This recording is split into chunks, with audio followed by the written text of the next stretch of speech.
Bonjour, j'espère que vous allez bien.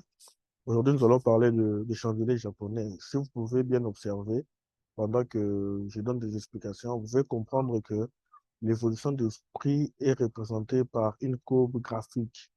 Et dans cette courbe-là, vous pouvez bien observer que il y a, il y a une succession de, de, de bâtons en rouge ou en vert.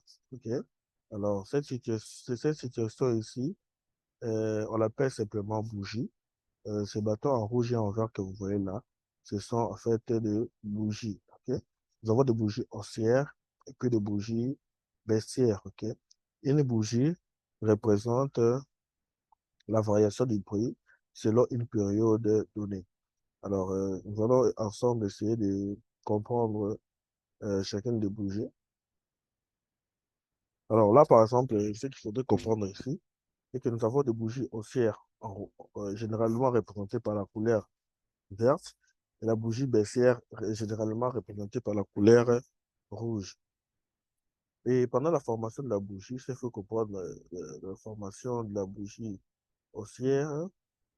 La courbe vient du bas, ok?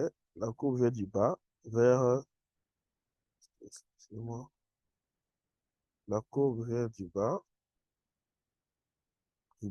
vers le haut, ok? Je vais vous expliquer ça. Alors, les bougies a plusieurs composants, ok? Alors, cette partie ici, nous l'appelons prix d'ouverture ou ouverture.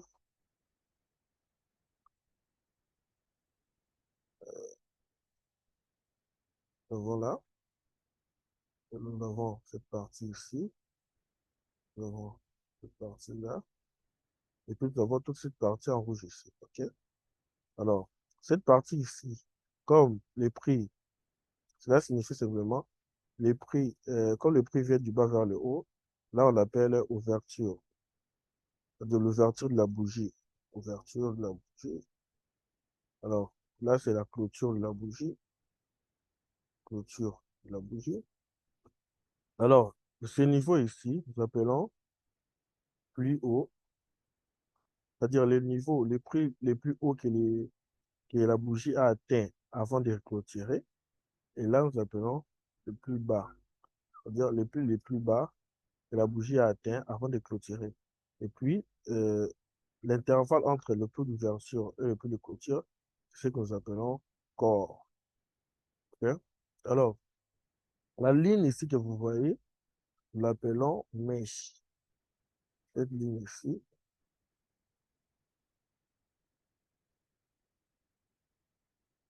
cette ligne ici, nous l'appelons mèche.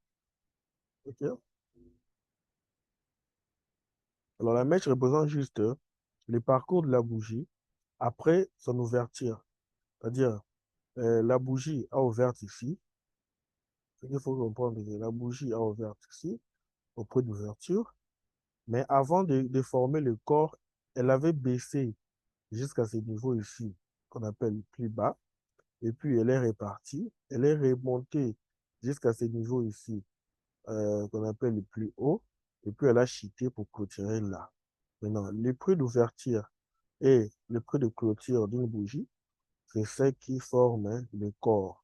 Alors, la mèche est juste les trajets que la bougie a parcouru avant, soit après le prix d'ouverture ici, et la mèche supérieure ici, et les trajets que le bras a parcouru avant de venir clôturer ici pour former le corps. J'espère que c'est clair. Alors, dans notre cas ici, la bougie baissière, le prix vient du haut et descend vers le bas. Alors, là, nous allons l'appeler, je pointe, hein.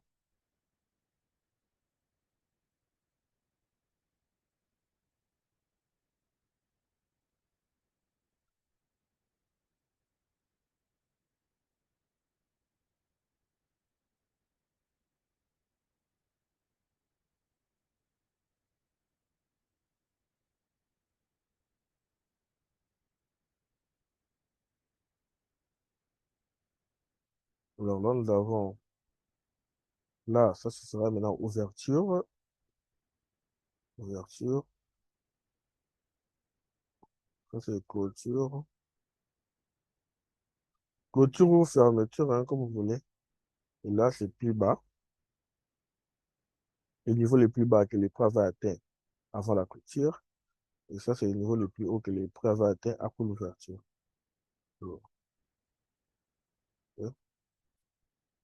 Et là, nous avons le corps. Et là, nous avons toujours la mèche. Ok. Alors, euh, la notion de bougie, ce qu'il faudrait comprendre ici, les graphiques est l'ensemble de plusieurs successions de bougies. C'est-à-dire, comme je vous ai dit, chaque bougie représente une période quelconque. Alors, c'est par là que nous allons faire appel à une notion que nous appelons les unités de temps.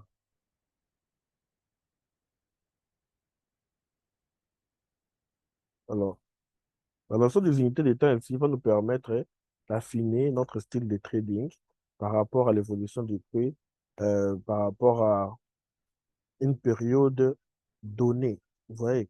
Et là, maintenant, ce qu'il faut connaître ici, souvent quand on nous donne des exercices, vous pouvez observer que dans votre MetaTrader ici, vous allez voir, il y a des notations ici. MN qui signifie monthly, week 1 qui signifie weekly, D1 qui signifie daily, H4, ainsi de suite. Ce sont des unités de temps. OK?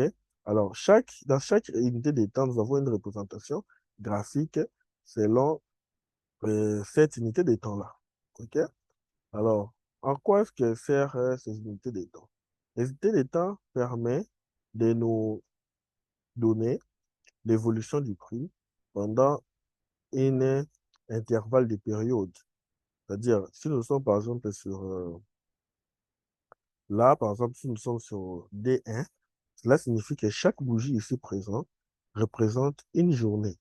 OK? Chaque bougie ici, chaque bougie représente une journée. Ouais? Chaque bougie représente une journée. Donc, ces trois bougies, ce que vous voyez, euh, c'est-à-dire la constitution de ces bougies, ce que vous voyez, représente combien de jours? Un, 2, 3, 4, 5, 6, 8, 9, 10, 11. C'est-à-dire en 11 jours, le prix a quitté de là jusqu'ici. OK? Alors, revenons dans les détails et puis on va revenir dans les graphiques une fois toutes. Alors, nous avons MN,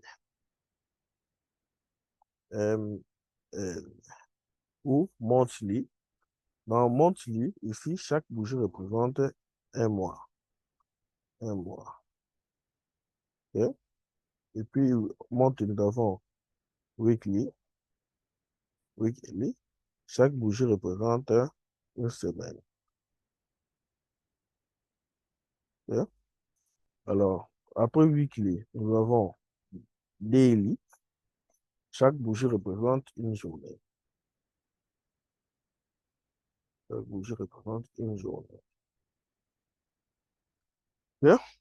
Et puis, après ça, nous avons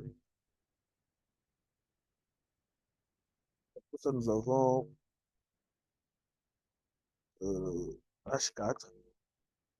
La logique elle est claire maintenant, hein. H4 veut dire chaque bougie représente 4 heures. 4 heures, 4 heures. H1, chaque bougie représente 1 heure.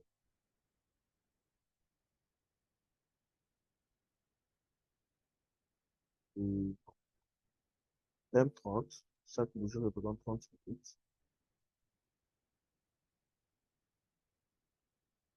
M15, chaque bougie représente 15 minutes.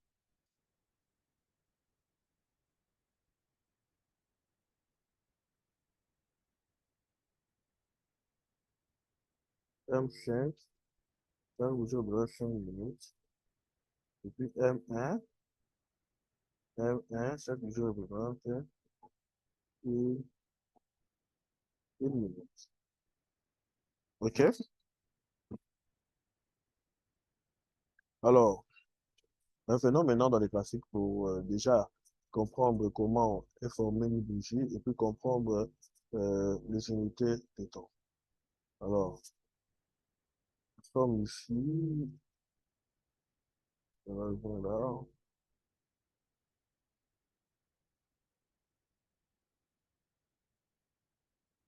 Ici, donc, weekly. Ici, cela signifie que lorsque on met les graphiques en weekly comme ça, on peut observer que euh, là, chaque bougie représente une semaine. Ok. Alors, pour la semaine dans laquelle nous sommes aujourd'hui, on peut bien observer que la bougie est encore en cours de formation. Ok. Nous sommes un dimanche, la bougie est encore en cours de formation là. Et si on observe l'évolution de là jusqu'ici, alors juste ce mouvement ici, en weekly, représente l'évolution de la courbe pendant plusieurs semaines. Ok. Nous avons ici, si on prend de là jusque là, c'est 1, 2, 3, 4, 5, 6, 7, 8, 9, 10, 11, 12, 13, 14, 15, 16, 17, 18. C'est-à-dire, le prix a évolué ici jusque là pendant 12 semaines. Alors, ici, daily, vous voyez, comme je disais, la journée n'est pas encore finie. Vous pouvez voir mon logiciel ici m'informe qu'il reste 6 heures avant que la bougie puisse clôturer. Ok. Alors, c'est-à-dire, cette bougie ici représente une journée. Dans la journée d'aujourd'hui, il reste 6 heures pour que on atteigne 0 heure. Alors, dans notre cas ici, la formation de la bougie est encore en cours. Ok. Alors, ce que vous allez comprendre ici, à l'intérieur d'une bougie daily, on aura 24 bougies de H1. Ok. Dans une bougie daily, tout ce qui représente une journée à 24 heures. Alors, si nous descendons sur H1, on doit observer 24 bougies de H1. Alors, puisqu'il nous reste 6 heures, alors on voit clairement ici, nous sommes 18 heures, je pense. Nous sommes à 18 heures, 18h47. On peut clairement voir ici, on doit avoir 18 bougies. Okay? Là, la journée d'aujourd'hui, elle a commencé là, dans ce pointé ici. On doit avoir 18 bougies de H1. Okay? Là, ça, on a 1, 2, 3, 4, 5, 6, 7, 8, 9, 10, 11, 12, 13, 14, 15, 16, 17, 18. Ouais, on a 18 bougies. Et la bougie, et cette bougie ici, vient est en pleine formation.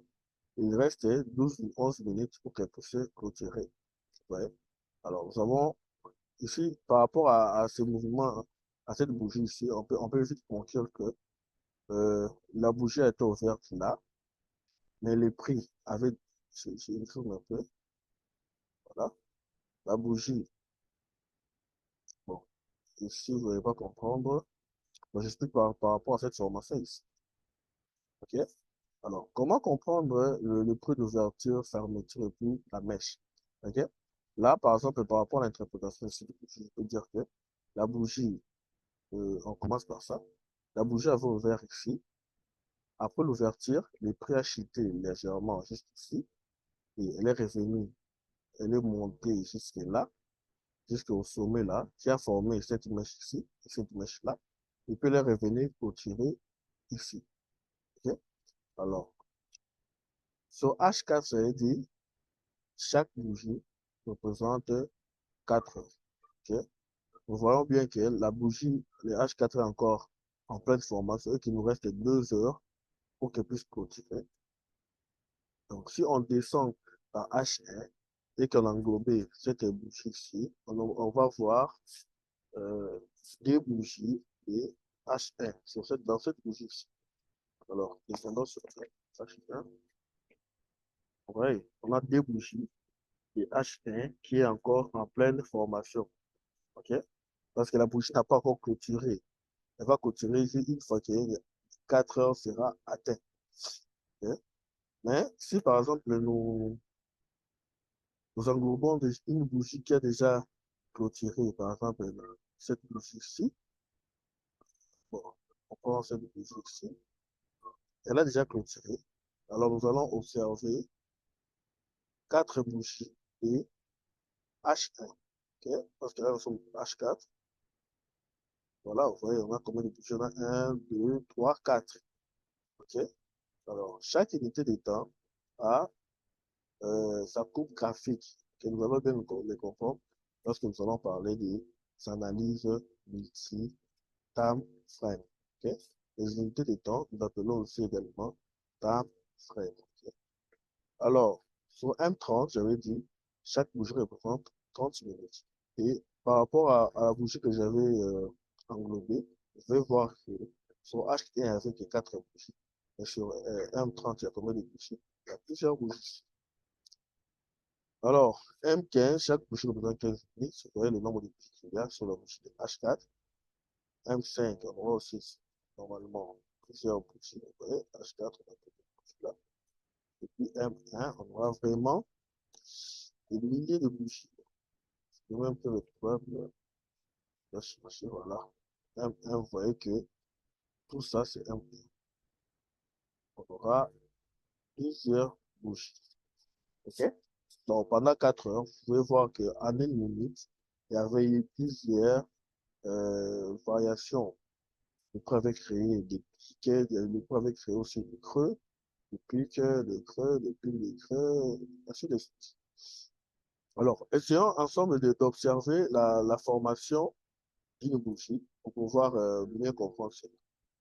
Alors, nous sommes ici sur H1 et une nouvelle bougie qui va bientôt se créer. Alors, observons là, nous sommes sur M1. Nous allons observer rapidement avant de clôturer la formation d'une bougie. Voilà, la nouvelle bougie vient de s'ouvrir. Vous voyez, le prix d'ouverture est là. Okay? Voilà, vous voyez, le prix a atteint ce niveau ici. Euh, voilà, elle continue. Continue toujours. Vous voyez, à chaque fois qu'il cheat, elle nous crée la mèche. Pourquoi? Parce que ça signifie simplement que le prix avait augmenté jusque là, et puis elle a chuté vers là avant de clôturer. Et puis vous voyez que chaque évolution de la bougie ici correspond à un prix là au point. Okay? Alors voilà, voilà. J'espère qu'il va clôturer comme ça. Voilà. Il reste 9 secondes. Je vais vous donner aussi ce logiciel pour que la bougie, voilà. Vous avez compris maintenant la formation de la mèche. Okay? Ça signifie que le prix, la bougie a ouvert A, le prix avait atteint ce niveau ici. Okay? Le prix, la bougie avait ouvert ici. Le prix avait atteint ce niveau-là. Vous voyez, ça correspond toujours à un niveau de prix ici. Le prix avait atteint ce niveau-là, et bien la bougie est revenue et clôturée jusqu'ici. Donc, ouverture, clôture, plus haut, et plus mèche. J'espère que tout a été clair. On se retrouve à la prochaine vidéo.